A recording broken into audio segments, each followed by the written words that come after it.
পাশ্চাত্যের একজন pop singer, নাম তার ক্যাটস স্টিভেন, বাড়ি তার লন্ডনে, মেগা স্টার। এখন যেমন পপ সিঙ্গারদের মধ্যে মেগা স্টার হচ্ছে মাইকেল জ্যাকসন। একবার আমেরিকায় আমি টিভি দেখতেছিলাম, তো শুনলাম টিভি বলল যে রাতের বেলায় রাত এতটা এত মিনিটে মাইকেল জ্যাকসনের গান হবে। আমি চিন্তা করলাম এত নাম কাম, দেখি না লোকটা কেমন, আমি তাহলে দেখি নাই তো কোনোদিন। রাত ঠিক সেই সময় টিভিটা অন করলাম, আমি বুঝতে পারলাম না এটা পুরুষ না মেয়ে লোক। তারপরে দুইটা লাফ দিল, তিনটা চিৎকার মারলো, আমি বুঝলাম না হইল কি, ওইটার নাম নাকি পপ।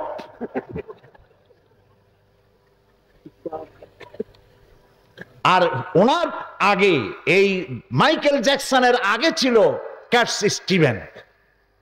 তিনি কোরআন শরীফের তেলাওয়াত শুনলেন কারি আব্দুল সামাদ আব্দুল বাসেতের কাছে। তেলাওয়াত শুনে পাগল হয়ে গেল, আমি কি গান গাই, কোরআনের সামনে তো এগুলি কিছুই না।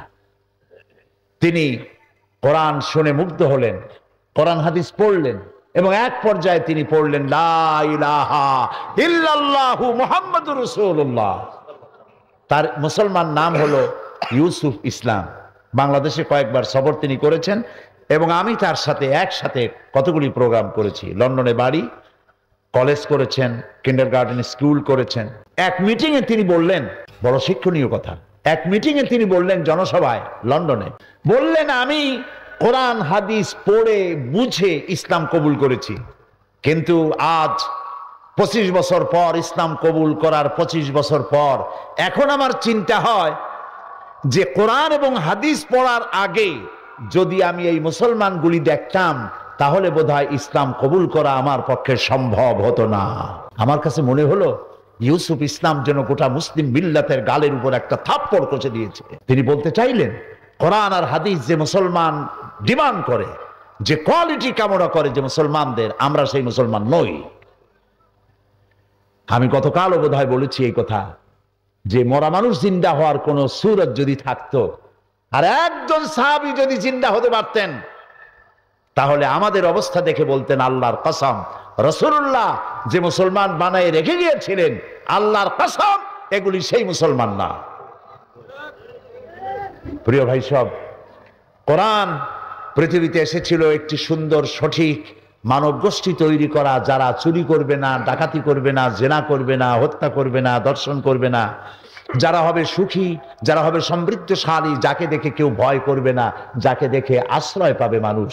রাসূলুল্লাহ তাই ছিলেন। প্রিয় ভাই সব, এই নবুয়তের মিশন যারা আল্লাহ তাআলা যাদেরকে নবী বানালেন, সেই নবীদের মধ্যে শ্রেষ্ঠ নবী, সর্বশেষ নবী, যার নাম বিশ্ব নবী মুহাম্মদুর রাসূলুল্লাহ সাল্লাল্লাহু আলাইহি ওয়াসাল্লাম। দুনিয়ায় যত নবী এসেছেন সমস্ত নবীরা হলেন এলাকা ভিত্তিক নবী, ভাষা ভিত্তিক নবী। আর আমাদের নবী কি? জোরে বলেন, বিশ্ব নবী। কোথায় পাইলাম? এইখানে, এই কোরআন শরীফে। আল্লাহ রাব্বুল আলামিন বলেন, কুল ইয়া আইয়ুহান নাসু ইন্নী রাসূলুল্লাহি ইলাইকুম জামিআ। আল্লাহ তাআলা বলেন, নবী আপনি বলুন, হে মানব সকল, আমি আল্লাহর পক্ষ থেকে তোমাদের সকলের জন্য আমি রাসূল হয়ে এসেছি। এই পৃথিবীতে সব থেকে বেশি মর্যাদা দিয়েছেন আল্লাহ তাআলা তার রাসূলকে। কোরআন শরীফে সমস্ত নবীদেরকে তো আল্লাহ নাম ধরে ধরে ডেকেছেন, ইয়া আদম, ইয়া জাকারিয়া, ইয়া ইয়াহইয়া, ইয়া মূসা, এমনকি আমার জাতির পিতারও নাম ধরে ডাকছেন আল্লাহ। বলেন নাই ও মুসলমানদের জাতির পিতা? জাতির পিতা কে? আসতে বললেন কেন? সন্দেহ আছে? জাতির পিতা কে?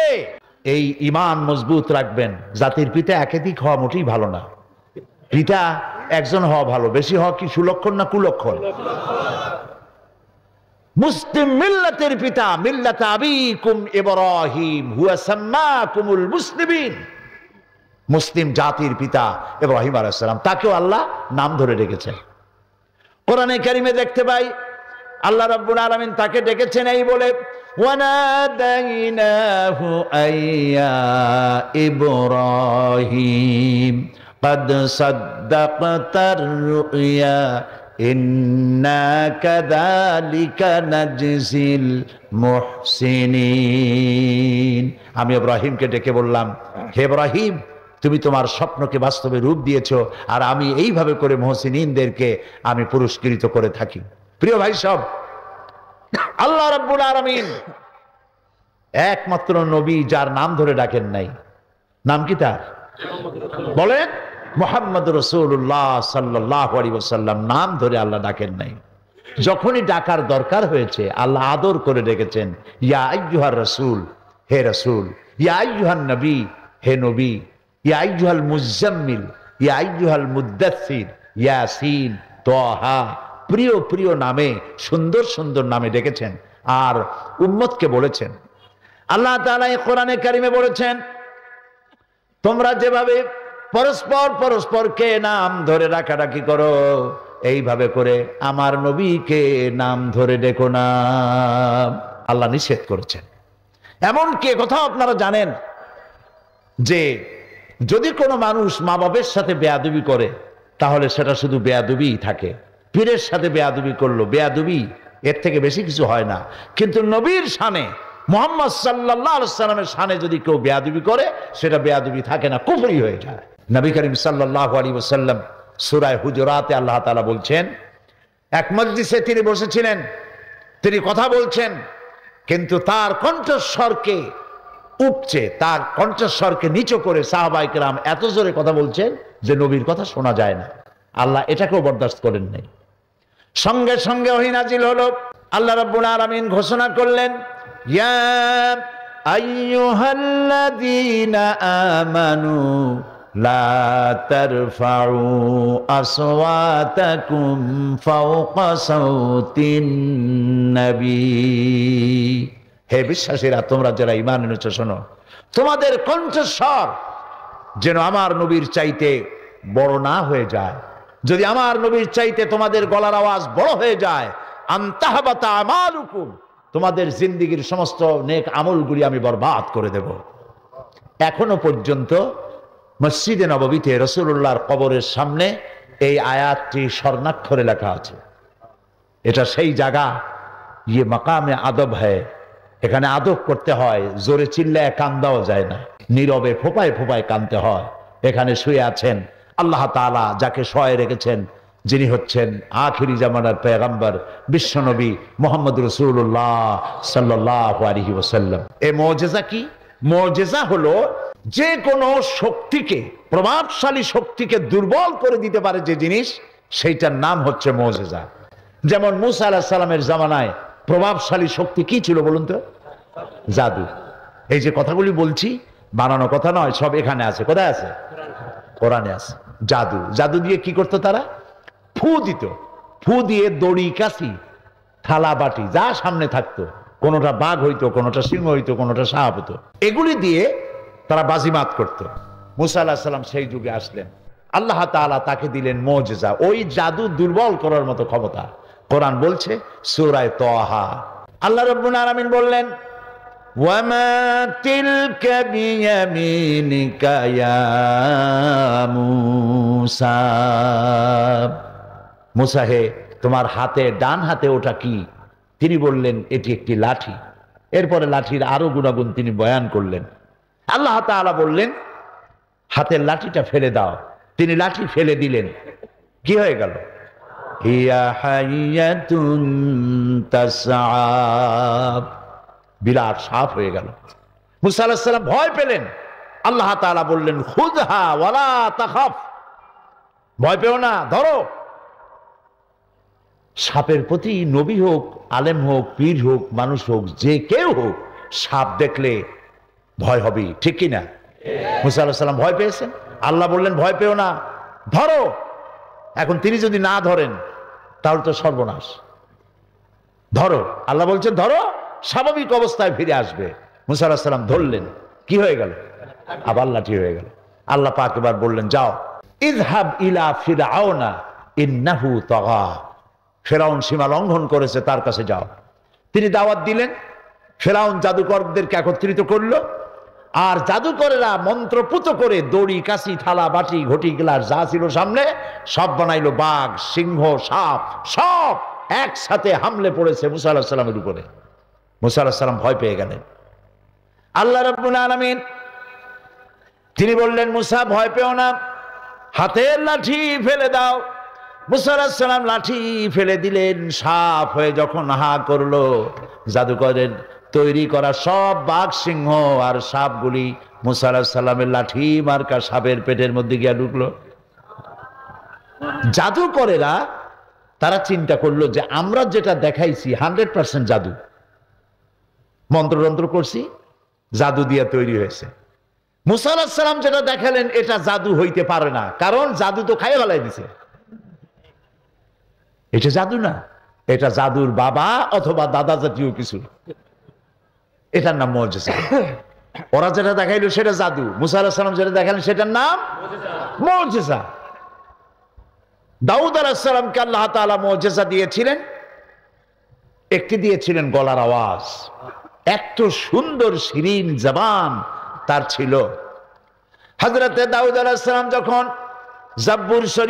জাবুর শরীফ যখন তেলাওয়াত করতেন, উড়ন্ত পাখিগুলি ওড়া বন্ধ করে হযরত দাউদের চতুর্দিকে বসে পড়ে তারা তার মুখে আল্লাহর কালাম শুনত। দাউদ আলাইহিস সালাম অস্ত্র নির্মাতা ছিলেন, অস্ত্র তৈরি করে লোহা দিয়ে, লোহাকে আগুন দিয়ে পোড়ায়া নরম করা লাগে। দাউদ আলাইহিস সালামের লোহা পোড়ায়া নরম করার প্রয়োজন হতো না, তাকে আল্লাহ মুজিজা দিয়েছিলেন। লোহা মুঠো করে ধরে চাপ দিতেন, পানির মতো গলে আঙ্গুলের ফাঁক দিয়া পড়ে যেত, আর নিজের ইচ্ছে মতো অস্ত্রের তিনি সাইজ দিতেন, ডিজাইন করতেন। ঈসা আলাইহিস সালামের মুজিজা ছিল অন্ধ জন্মান্ধের উপরে হাত বুলাইয়া দিতেন, চোখ ভালো হয়ে যেত। কুষ্ঠ ব্যাধিগ্রস্ত লোকের গায়ে হাত বুলাতেন, ভালো হয়ে যেত। সব কথা কোরআন শরীফ আছে। সুবহানাল্লাহ। আমি বলতে চাই, পয়গম্বরেরা দুনিয়া থেকে বিদায় হয়ে গেলেন, মুজিজার কার্যকারিতা শেষ হয়ে গেল। মুসা আলাইহিস সালাম ইন্তেকাল করলেন, লাঠি তিনি কবরে নিয়ে যান নাই, কিন্তু উম্মতেরা ওই লাঠিকে 1 সেকেন্ডের জন্য আর সাপ বানাইতে পারে নাই। দাউদ আলাইহিস সালাম মারা গেলেন, তার উম্মতেরা লোহা ধরে চাপাচাপি করে পানি বানাইতে আর পারে নাই। সুলাইমান আলাইহিস সালামের মুজিজা ছিল সিংহাসনে বসতেন, সারা বিশ্বের বাদশা আল্লাহ তারে বানাইছিলেন, সিংহাসনে বসতেন। এই কোরআনের সূরা নামলের মধ্যে আল্লাহ পাক বলেছেন, সকাল বেলায় সিংহাসনে বসতেন, 1 মাসের পথ তিনি বাতাসের উপর থেকে উড়ে যেতেন, আবার সন্ধ্যা বেলায় আর 8 মাসের পথ তিনি ব্যাক করতেন, ইঞ্জিনের দরকার হতো না। তিনি ইন্তেকাল করলেন, সিংহাসনটা কবরে নিয়ে যান নাই। তার উম্মতেরা 1 সেকেন্ডের জন্য এই সিংহাসনকে 1 ইঞ্চি জমিনের উপরেও আর উঠাইতে পারে নাই। ঈসা আলাইহিস সালাম মারা যাননি, আল্লাহ তাকে উঠায় নিয়েছেন। তার শত শত কোটি উম্মতের দাবিদার খ্রিস্টান জগতের লোকেরা কারো অন্ধ লোকের চোখ ভালো করতে পারে নাই, কুষ্ঠব্যাধিগ্রস্ত লোককে হাত বুলাইয়া ভালো করতে পারে নাই। তার মানে হলো নবী ইন্তেকাল করেছেন, মুজিজার কার্যকারিতা সেখানে শেষ হয়েছে। কিন্তু আপনার আমার নবী, বিশ্ব নবী মুহাম্মদুর রাসূলুল্লাহ সাল্লাল্লাহু আলাইহি ওয়াসাল্লাম, তার নবুয়তের জীবনে 3 সহস্রাধিক মুজিজা সংগঠিত হয়েছিল। এই 3 সহস্রাধিক মুজিজার ভিতরে শ্রেষ্ঠ মুজিজার নাম কোরআন শরীফ। তিনি ইন্তেকাল করেছেন, মুজিজা কবরে নিয়ে যান নাই, এর কার্যকারিতা কিয়ামত পর্যন্ত অক্ষুণ্ণ থাকবে। মানুষ কোরআন বুঝে না যারা, তারাও যখন কোরআনের তেলাওয়াত শুনে চোখ দিয়ে দরদর করে পানি নামতে থাকে। কোরআন শরীফের আলোচনা শুনে বাপদাদার ধর্ম পরিত্যাগ করে মুসলমান হয়ে যায়। প্রসঙ্গক্রমে আল্লাহ শুকরার্থে বলছি, এই কোরআনের তাফসীর বিগত 40 বছর একটানা আল্লাহ তাআলা তার গোলামকে করার তৌফিক দিয়েছেন, দেশে এবং দেশের বাইরে। এই কোরআন এই তাফসীর করাকালীন সময় বাংলাদেশ এবং তার বাইরে এ পর্যন্ত কোরআনে কারিমের তাফসীর শুনে আমার কাছে 6 শতাধিক হিন্দু, খ্রিস্টান, বৌদ্ধ, ইসলাম কবুল করেছেন। এটাই হচ্ছে কোরআনের মুজিজা। এটার নাম কোরআনের মুজিজা। কোরআনের মুজিজা তাকায় দেখেন আজকের মাহফিলের দিকে, এর নাম কোরআনের মুজিজা। একটি জনসভা যদি হতো তাহলে আপনাদেরকে বাস ভাড়া দিয়ে আনতে হতো, ঠিক না? এই দারুল ইসলাম ট্রাস্ট রাজশাহী আপনাদেরকে বাস ভাড়া দিছে? সত্যি করে বলেন, রিক্সা ভাড়া দিছে? তাহলে অন্তত রাতের খানা আপনাদেরকে সরবরাহ করবে। বাস ভাড়া, রিক্সা ভাড়া তো দূরের কথা, খাওয়ার দাওয়া তো দূরের কথা, একটা চকলেটও আপনারা পাবেন না। এটা ঠিক কি না? তাহলে এই যে আপনাদের আগমন, আপনাদের আশা, বরং পয়সা এখানে দিয়ে যাবেন, ওনাদের খরচের টাকা দিয়ে যাবেন না আপনারা? তাহলে এই যে আপনারা আসলেন, এই আশাটির পেছনে আকর্ষণ কি? আল্লাহর কসম, এই আকর্ষণ সাইদি নয়, এই আকর্ষণ একমাত্র আল্লাহর কিতাব কোরআন শরীফ। মানুষ পঙ্গপালের মতো কোরআনের দিকে ছুটে আসে, কিন্তু দুর্ভাগ্য, কোরআন শুনি কিন্তু বাস্তবে আমল করি না। কোরআন তাবিজের জন্য আসে নাই, কোরআন তাবিজ লেখার জন্য আসে নাই, চোর ধরার জন্য আসে নাই। আমরা কোরআনের কাছে কখন যাই? মসজিদের ইমাম সাহেব, মৌলানা সাহেবের কাছে যাই, হুজুর আমার তো বইয়ের স্বর্ণের চেন চুরি হয়ে গেছে, একটু চাউল পোড়া দেন। বিশ্বাস করুন, চাউল পোড়া দিয়া যদি চোর ধরা যেত, অন্তত মুসলিম রাষ্ট্রগুলিতে পুলিশের চাকরি থাকতো না। সমস্ত মুসলিম দেশের থানাগুলিতে চাকরি হতো মৌলভী সাহেবদের। সেখানে বস্তায় বস্তায় চাউল দিয়ে বলা হতো আপনারা চাউল পড়বেন আর চোর ধরবেন। প্রিয় ভাই সব, জেন তাড়াবার জন্য আর চাউল পড়ে চোর ধরার জন্য কোরআন আসে নাই। কোরআন এসেছে একটি সুখী, সমৃদ্ধশালী, শোষণ মুক্ত, দুর্নীতি মুক্ত, একটি ভীতিহীন, নিরাপত্তাপূর্ণ, একটি সমৃদ্ধশালী রাষ্ট্র উপহার দেওয়ার জন্য কোরআন এসেছে। কোরআন শরীফ চোর ধরতে আসে নাই, চুরি বন্ধ করতে এসেছে। কোরআন ডাকাত ধরতে আসে নাই, ডাকাতি বন্ধ করতে এসেছে। কোরআন খুনিকে ধরতে আসে নাই, কোরআন অবৈধ রক্তপাতকে বন্ধ করে দেওয়ার জন্য এসেছে। কোরআন স্বৈরাচারকে ধরার জন্য আসে নাই, স্বৈরাচারের কালো হাতকে চিরকালের জন্য অবশ করে দেওয়ার জন্য কোরআন এসেছে। এটি হচ্ছে সেই কোরআন। দুর্ভাগ্য, সেই কোরআন বুঝি না। আমি যদি প্রশ্ন করি, ভাইরা পৃথিবীর মধ্যে সব থেকে শ্রেষ্ঠ জাতি, সৌভাগ্যবান জাতি কারা? কি জবাব দেবেন? পাল্টা প্রশ্ন করি, পৃথিবীতে সব থেকে হতভাগ্য জাতি কারা? একই জবাব, সৌভাগ্যবান জাতি মুসলমান, হতভাগ্য জাতিও মুসলমান। সৌভাগ্যবান জাতি কেন? সৌভাগ্যবান জাতি এই কারণে যেহেতু তাদের কাছে কোরআন আছে। পৃথিবীর কোন জাতির কাছে তাদের ধর্মীয় পুস্তক অবিকৃত উপায়, অকৃত্রিম উপায়, অরিজিনালিটি, পিউরিটি নিয়ে, অথেন্টিসিটির সাথে কোন জাতির কাছে নাই। চ্যালেঞ্জ রইল। আজ পৃথিবীর শত কোটি খ্রিস্টান পৃথিবীতে বাস করে। চ্যালেঞ্জ করা হয়েছে, বর্তমান খ্রিস্টানদের কাছে যে বাইবেল রয়েছে, এই বাইবেলের মধ্যে আল্লাহর ওয়ার্ড বলতে একটি ওয়ার্ডও নাই, সব তাদের বানানো। এই চ্যালেঞ্জের মোকাবেলা তারা করতে পারে না। ইউরোপে, আমেরিকায় বড় বড় ডিবেট হয়েছে, বিতর্ক হয়েছে, সেসব ডিবেটে বড় বড় পাদ্রীরা লজ্জায় কেটে ফেলেছে, জবাব দিতে পারে নাই। পৃথিবীতে একমাত্র মুসলমানদের কাছে আল্লাহর কিতাব আছে, তাই আমরা সৌভাগ্যবান। হতভাগ্য কেন? হতভাগ্য এই কারণে, আল্লাহর এই কিতাব যে জাতির কাছে আছে, সেই জাতি এই কিতাব দিয়ে কোনো ফায়দা নিতে পারল না। সে জাতি আজ পৃথিবীতে সব থেকে নির্যাতিত, নিপীড়িত, নিগৃহীত। আর যদি প্রশ্ন করা হয় পৃথিবীতে সব থেকে হোমলেস, স্টেটলেস কারা? মুসলমান। সব থেকে নির্যাতিত কারা? মুসলমান। সব থেকে বেশি মার খায় কারা? মুসলমান। তাহলে কি বুঝবো যে কোরআন আমাদের কাছে আছে বলেই আমরা মার খেয়ে বেড়াই? না। আল্লাহ রাব্বুল আলামিন কোরআনে কারীমের মধ্যে বলেছেন, তাহা মা আনজালনা আলাইকাল কুরআনা লিতাশকা। হে নবী, কোরআন আমি এই জন্য অবতীর্ণ করি নাই যে কোরআন আপনার ভাগ্যকে হতভাগ্য করে দেবে, আপনি বিপর্যস্ত হবেন, নিপীড়িত হবেন, এজন্য কোরআন আসে নাই। কোরআন এসেছে যাদের কাছে কোরআন থাকবে তারা শাসিত হবে না, তারা শাসক হবে। দুনিয়ার নেতৃত্ব তাদের পায়ের উপরে চুমো খাবে। এজন্য এসেছিল ইসলাম। আজ আমরা যদি মার খেয়ে থাকি, নির্যাতিত হতে থাকি, তার একমাত্র কারণ গতকাল বলেছি, কারণ হলো কোরআনের সাথে আমাদের সম্পর্ক সুন্দর নাই, ভালো নাই, যেমনটি থাকা উচিত ছিল সেই সম্পর্ক আমাদের নাই। কোরআন এক বিশাল মহাসমুদ্র, আটলান্টিক মহাসাগরের অতল তলদেশ স্পর্শ করা তো মানুষের জন্য সম্ভব, কিন্তু কোরআনের তলদেশ স্পর্শ করা সম্ভব নয়। এটা কোনোদিন পুরাণ হবে না। নবী করিম সাল্লাল্লাহু আলাইহি ওয়াসাল্লাম বলেছেন, লা তুহসা আজাইবুহু ওয়ালা তুবলা গারাইবুহু। এই কোরআনের আশ্চর্যকারিতা, বিস্ময়কারিতার কোনো শেষ নাই। কোরআন কোনোদিন পুরাতন হবে না, জীর্ণ হবে না। আমি আলোচনা করতে গিয়ে কথা বলি যে আমার দেশে বহু লোক আছে যারা গান পছন্দ করেন না আপনারা? হয়তো অনেকের বলতে এখন লজ্জা করবে, কিন্তু করে, গান পছন্দ করে। আরে গান বহু ধরনের আছে, লালন গীতি, হাসন রাজার গান, আধুনিক গান, পল্লী গীতি, মারফতি, মুর্শিদি, নানান রকমের গান আছে। যে কোনো গান মানুষ পছন্দ করতেই পারে।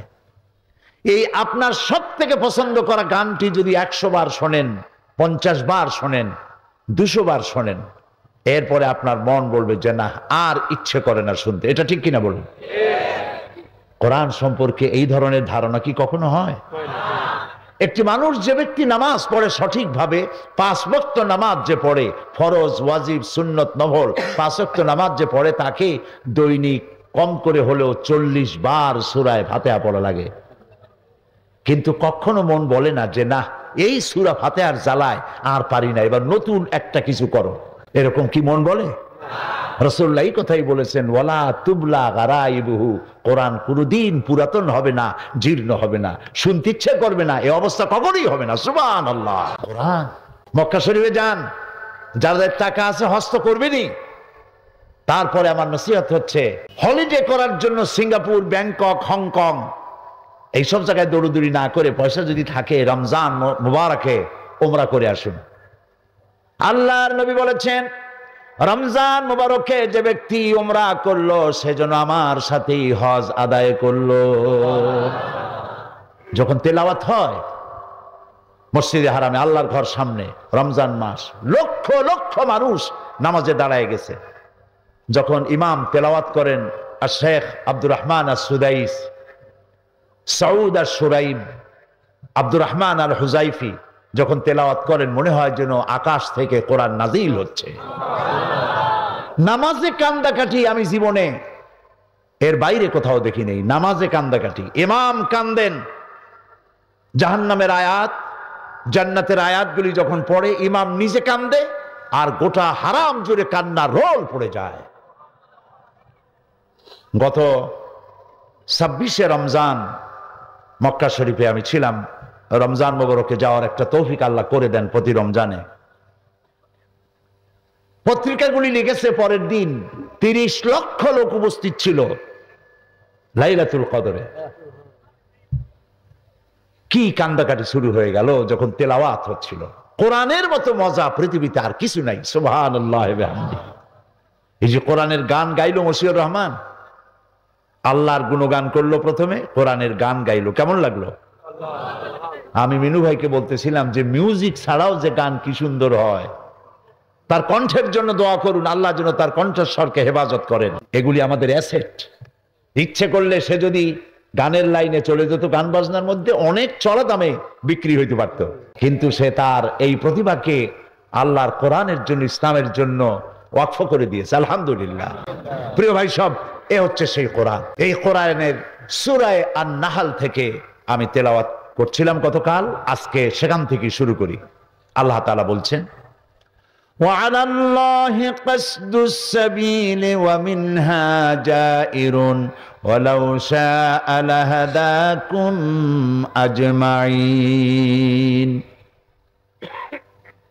وعلى الله قصد السبيل। আর আল্লাহর জন্য দায়িত্ব হলো সোজা রাস্তা বলে দেওয়ার। সোজা রাস্তা বলে দেওয়ার দায়িত্ব কার?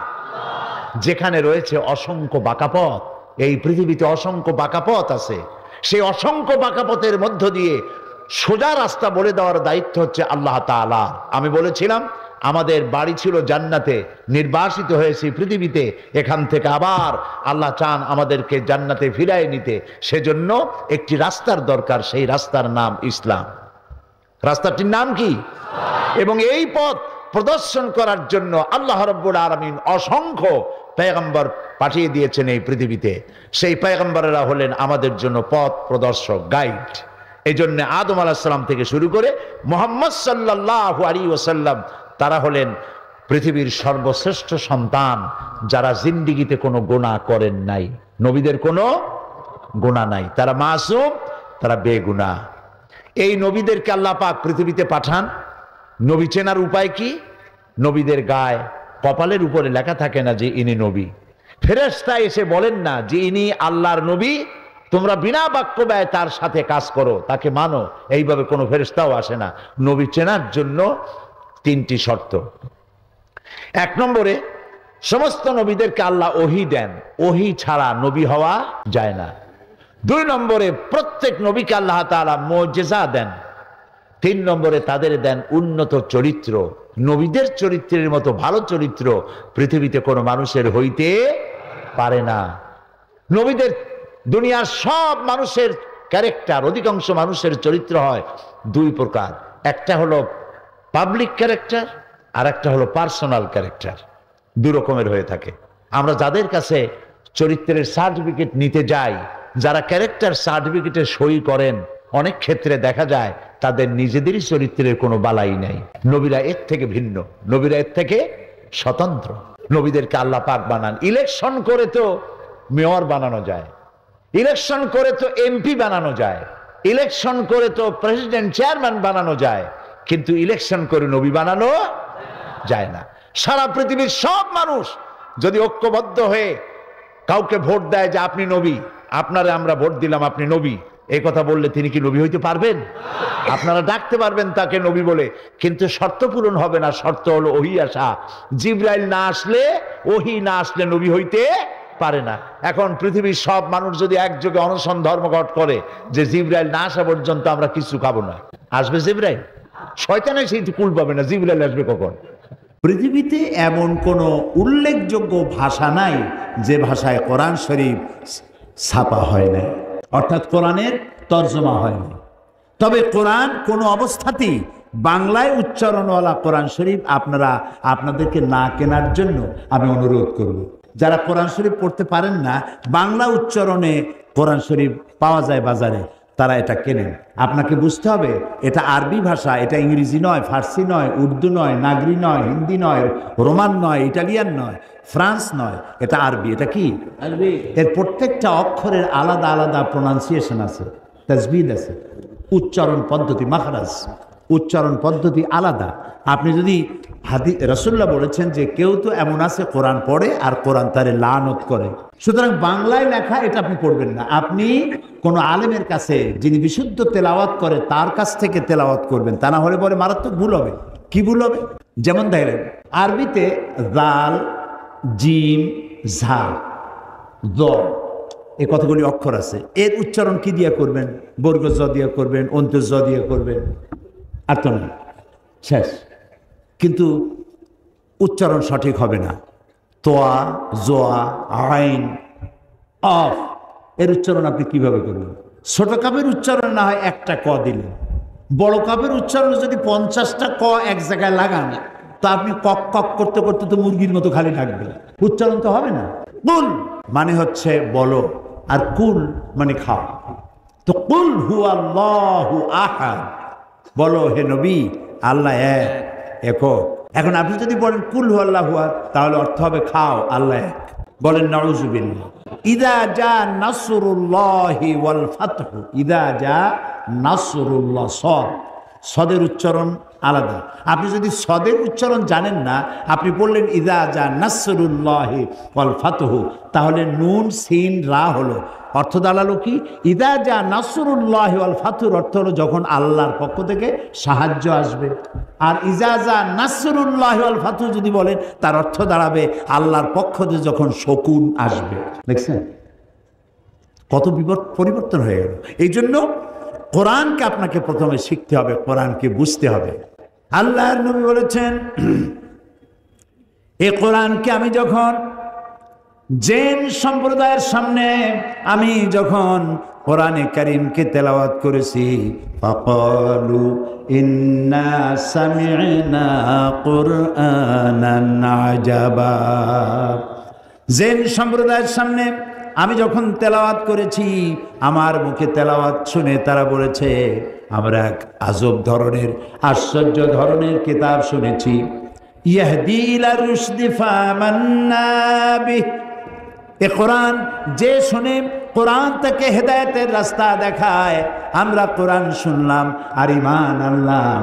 নবীজি বললেন, জেনেরা আমার মুখে তেলাওয়াত শুনে তারা পড়ে নিল লা ইলাহা ইল্লাল্লাহু মুহাম্মাদুর রাসূলুল্লাহ, তারা কালেমা পড়ে মুসলমান হয়ে গেল।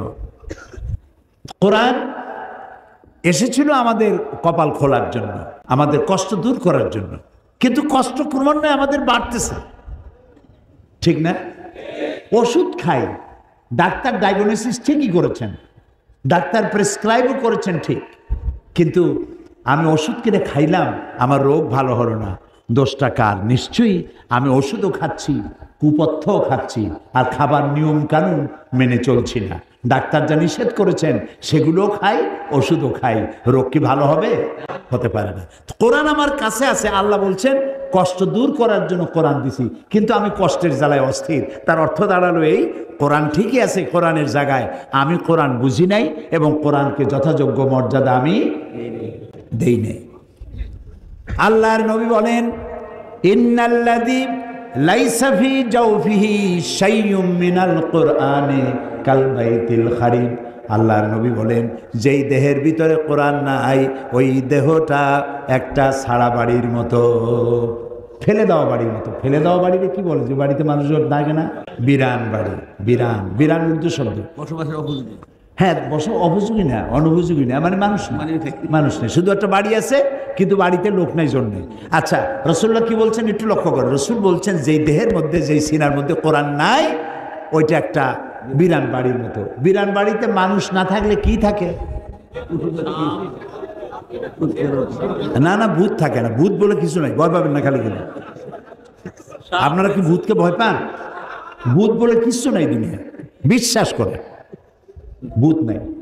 যে বাড়িতে মানুষ নাই সেখানে জিন থাকে, শয়তান থাকে, আর থাকে সাপ, বিচ্ছু, তেলাপোকা, উইপোকা, বিজাবি, ইঁদুর, বাঁদর, এইসব থাকে। এখন রাসূলের কথা শোনেন, যেই দেহের ভিতরে কোরআন নাই সেটা হলো ওই বিরান বাড়ির মতো। বিরান বাড়িতে যা থাকে, যে দেহে কোরআন নাই সেখানে তাই থাকে। এর ব্যাখ্যা যদি দিতে যাই তাহলে অনেক কথা আসবে, ব্যাখ্যা কম দেই, বোঝেন বেশি, তাহলে কাজে লাগবে। ছেলেটারে এখন কিন্তু ছেলেপেলেরা কোরআন শরীফ পড়ার সময় পায় না। এই যে দাড়ি পাকা যত লোক আছে, আমার মতো দাড়ি পাকা লোক যারা আছে, আপনারা বলেন আপনাদের ছোটবেলায় এমন কোন মুসলমানের বাড়ি কি ছিল যেখানে ফজরের পরে কোরআনের তেলাওয়াত শোনা যায় নাই? এমন কোন বাড়ি নেই, প্রত্যেক বাড়িতে কোরআন তেলাওয়াত হতো ফজরের পরে, সুবহানাল্লাহ বলেন। এখন কি আপনি 100 বাড়ি পাবেন যেখান থেকে সকালবেলায় কোরআনের আওয়াজ আসবে? নাই। কোরআনের আওয়াজ পাবেন কি করে? রাত 12টা, 1টা, 2টা পর্যন্ত ডিশের ঠেলায় অস্থির, কত রকমের ছবি, নানান ধরনের। এই ছবিগুলো দেখতে দেখতে রাত 2:30, 3টা হয়ে গেল। এরপরে ফজরের নামাজ নাই, ফজরে ঘুম, উঠলু গিয়ে বেলা 9টার সময়। আর ওই যে বাচ্চা ছেলেটা কি বুদ্ধি করেছে, কারাই বুদ্ধি দিছে আল্লাহই জানে। কিন্ডারগার্টেন স্কুল যত আছে, নার্সারি গ্রুপের ছেলে, প্লে গ্রুপের ছেলে, সব বাচ্চাগুলার ক্লাস হলো 7টার সময়। মা তারে উঠায়, বাচ্চা কান্দে, উঠতে চায় না, জোর করে পাঠায় দেয়, ব্যাগ একটা ঘাড়ে ঝুলায় দেয়, বাচ্চার গায়ে ওজন যত তার থেকে বইয়ের ওজন বেশি। চলে গেল স্কুলে, কানতে কানতে গেছে, ঘুম নষ্ট হয়েছে। বড় ছেলেদের ক্লাস শুরু হয় 11টায়, আর ছোট বাচ্চাদের ক্লাস শুরু হয় 7টায়। আমি জানি না এটা কি চিন্তা করে তারা করছে, তবে বুঝতে পারি কোরআন শিক্ষার পথ নাই, কোরআন শিক্ষার পথ নাই। এরপরে বলা হচ্ছে এখন নতুন করে বলা হচ্ছে যে ক্লাস 8 পর্যন্ত ধর্ম শিক্ষা এটা অপশনাল, ঐচ্ছিক। আমি বলতে চাই, হিন্দু হন, খ্রিস্টান হন, বৌদ্ধ হন, মুসলমান হন, ধর্মীয় শিক্ষা বাচ্চা অবস্থা থেকে বাধ্যতামূলক করুন। ক্লাস 8 পড়বে যে বাচ্চা, তার বয়স কত বলেন আন্দাজ করে? 12, 13, 14 বছরের ছেলে 14 বছর বয়স পর্যন্ত আলিফ জাওরা বাজাবার বা পড়ে নাই, লা ইলাহা ইল্লাল্লাহ পড়ে নাই, নবীও চেনে না, সাহাবীও চেনে না। 8 বছর ক্লাস 8-এ 12-14 বছরের সময় আপনি তাকে কায়দা দেবেন, নাম পড়া দেবেন, সে পড়বে না, বেকায়দা হয়ে যাবে, ওই কায়দার কাম করবে না, তখন তার কোনো গরজ হবে না আলিফ জাওরা বাজাবার পড়ার। আহারে, তা আপনার কলিজার টুকরা সন্তান কোরআন থেকে বঞ্চিত, আপনার মেয়ে কোরআন থেকে বঞ্চিত, আপনার বাচ্চা কোরআন থেকে বঞ্চিত, আপনি নিজেও বঞ্চিত। শুধু একটা মাস আমরা বেছে নিয়েছি। আমার এই কথা বলতে গিয়ে আমার হৃদয়ে রক্তক্ষরণ হচ্ছে। আমরা একটা মাস বেছে নিয়েছি, রমজানের মাস কোরআন পড়ি, জুলে জুলে কোরআন পড়ি, সকলে কোরআন শরীফ পড়ে। আর রোজার পরে বন্ধু বান্ধব নিয়ে বসে, ভাই আমার পুত্রবধূ 7 খতম, আমার মেয়ে 9 খতম, আমার স্ত্রী 13 খতম, আর আমি এমনিতেই খতম। আচ্ছা, কোরআন শরীফ কি খতম করার জন্য আসছে? একটা হাদিস আমার দেখান, একটা হাদিস শোনান, একটা হাদিস শোনান কোরআন শরীফ খতম করার জন্য নাজিল হয়েছে? কোরআন শরীফ বোঝার জন্য নাজিল হয়েছে। সুবহানাল্লাহ। এই জন্য কোন কোন সাহাবীর এক একটা সূরা শেষ করতে 6 মাস 1 বছর লেগে যেত। এটা কি এই জন্য যে তারা কোরআন জানতেন না, আরবি জানতেন না? এটা এই জন্য ছিল, 1 লাইন পড়েছেন, 2 লাইন পড়েছেন, বুঝেছেন, বাস্তব জীবনে ইমপ্লিমেন্ট করেছেন, বাস্তব জীবনে কাজে লাগাইছেন, আবার পড়েছেন, আবার বুঝেছেন, আবার আমল করেছেন। গোটা কোরআন এভাবে আমল করার পরে এই সাহাবীরা যখন বেচা কেনা করতেন, ব্যবসা বাণিজ্য করতেন, জমি জমা চাষাবাদ করতেন, বিয়ে শাদী করতেন, রাজনীতি অর্থনীতি করতেন, সমাজ চালাতেন, আর রাস্তা দিয়ে হাঁটতেন, তখন মানুষ দেখে বুঝতে পারত যেন জীবন্ত কোরআন শরীফ চলাফেরা করছে, কোরআন জীবিত হয়ে হাঁটতেছে। এই জন্য হযরত আয়েশা সিদ্দিকা রাদিয়াল্লাহু তাআলা আনহা, আমাদের মা জননী, তারা কি প্রশ্ন করা হয়েছে, মা রাসূলের চরিত্র কেমন, তার আখলাক কেমন? হযরত আয়েশা বলছেন, কোরআন পড়ো নাই তোমরা? কোরআন তো পড়ছি। আরে কোরআন পড়ছো তো রাসূলের আখলাক জানতে আমার কাছে কেন এসেছো? যেটা কোরআন সেটাই রাসূল। সুবহানাল্লাহ। যেটা কোরআন সেটাই রাসূল। রাসূলের 23 বছরের জীবন আর 30 পারা কোরআনের ভিতরে কোনো পার্থক্য নাই। 23 বছরের নবুয়তের জীবন, 30 পারা কোরআন, সেম, মুদ্রার এপিঠ আর ওপিঠ। সুবহানাল্লাহ। নবী করিম সাল্লাল্লাহু আলাইহি সাল্লাম এই কোরআনকে রেখে গেলেন আমাদের কাছে, আর বললেন, মান ক্বালা বিহি সাদাকা। এই কোরআন যে এই কোরআন দিয়ে যে কথা বলে সেই সত্য কথা বলে। সুবহানাল্লাহ। কোরআন দিয়ে যে কথা বলে সেই কি কথা বলে? কারণ হলো আল্লাহর নবী বলেছেন, আল্লাহ তাআলা নিজেই বলেছেন, ওয়ামান আসদাকু মিনাল্লাহি কিলা। আমার চাইতে সত্যবাদী আর কে হতে পারে? আল্লাহর চাইতে সত্যবাদী কে আছে? কোন নাম কোন আছে? কেউ? কোরআন দিয়ে যে রাসূল বলছেন, কোরআন দিয়ে যে কথা বলে সে সত্য কথা বলে। সুবহানাল্লাহ। তো যিনি বক্তৃতা করতেছেন, কোরআনের কোনো দলিল নাই, হাদিসের কোনো রেফারেন্স নাই, খালি বক্তৃতা করতেছে, আর জনগণ বলতেছে, আমার ভাই, তোমার ভাই, অমুক ভাই, তমুক ভাই, ফুলের মতো পবিত্র, নামাজ পড়ে না এক ওয়াক্ত। এটা হইল কি? এটা কোনো কাম হইল? কাজে আপনাকে যিনি বক্তৃতা শোনাচ্ছেন তিনি কোরআন জানেন কিনা, হাদিস জানেন কিনা, ওনার তো নিজেরই চোখ নাই, আপনাকে রাস্তা দেখাবে কেন? ও নিজে তো অন্ধ, 2 চোখ কানা। আমি বলি না, আল্লাহ বলছেন। কে বলছে? আল্লাহ। বলেন না, আল্লাহ রাব্বুল আলামিন বলেন, লা তা'মাল আবসার ওয়ালাকিন তা'মাল কুলুবুল্লাতী ফিস সুদূর।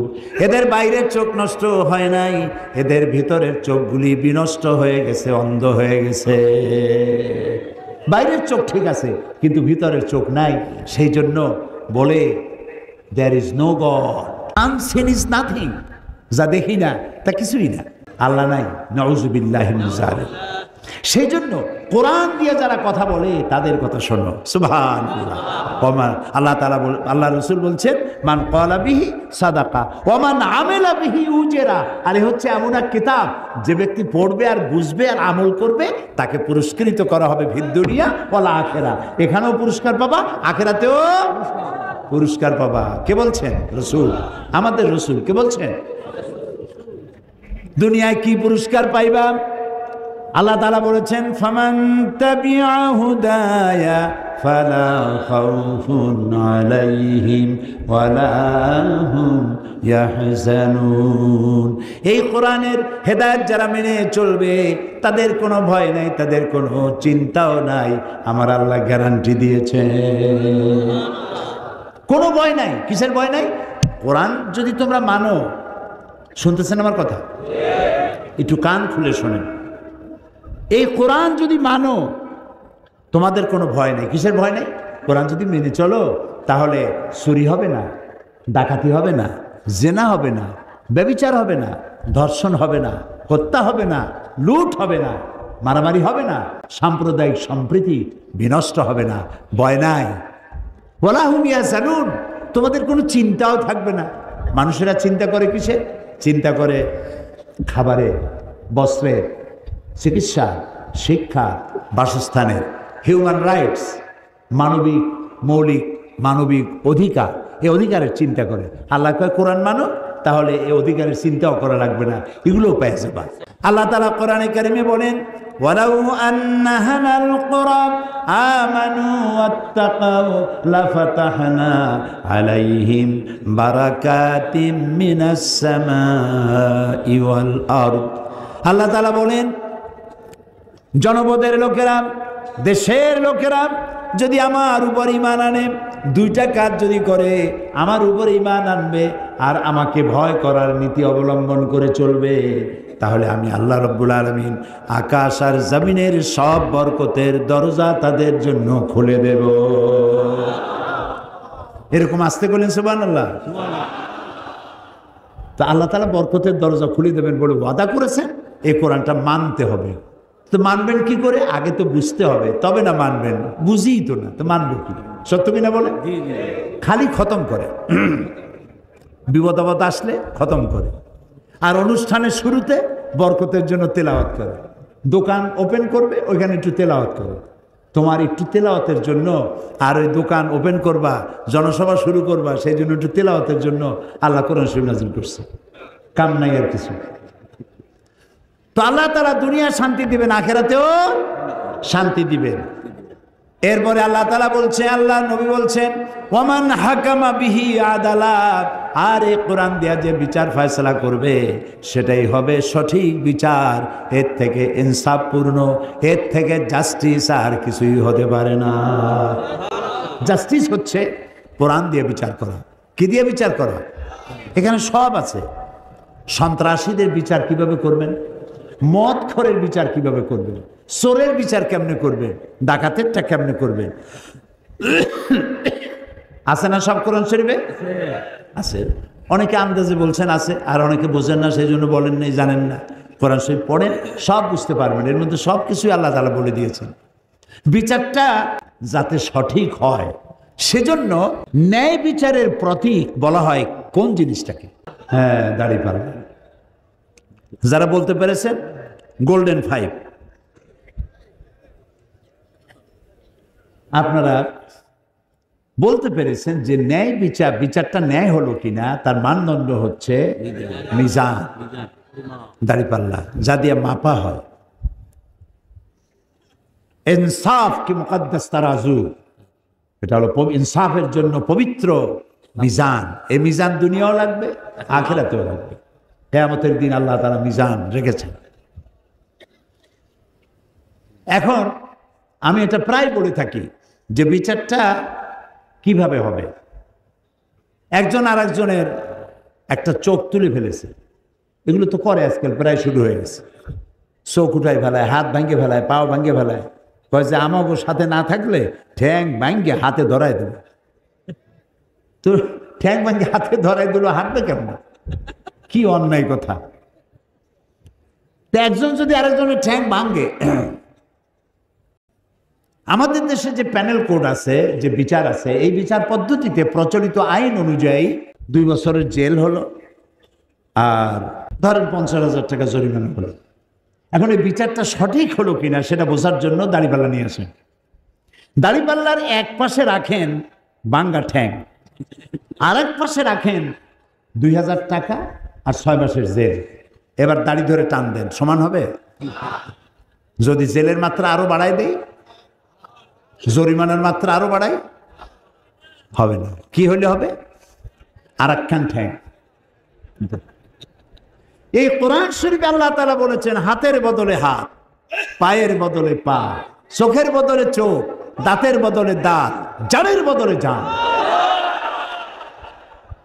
এখন একখান ঠ্যাং ভাঙছে, ভাঙ্গা ঠ্যাং এক পাল্লায় দেন, আর যে ভাঙছে ওর ঠ্যাং ভাঙ্গে আর এক পাল্লায় দেন, দাড়ি ধরে টান দেন, সমান সমান হয়ে যাবে। ওমান হাকামা বিহি আদালা। সৌদি আরবে যায় দেখেন, রাজতন্ত্রের সাথে আমাদের বিরোধ আছে, ইসলামের বিরোধ। রাজতন্ত্র আমরা মানি না, ইসলামও মানে না, সেটা ভিন্ন কথা। কিন্তু সেখানে কোরআনের কিছু আইন চালু আছে। এই যে হারাম শরীফে গেছেন না আপনারা অনেকে, যারা যাইতে পারেন নাই, আল্লাহ যেন যাওয়ার তৌফিক দেয়। অন্তত কাবা শরীফ, সুবহানাল্লাহ, এটা দেখার তৌফিক যেন আল্লাহ আমাদের সবাইকে দেন।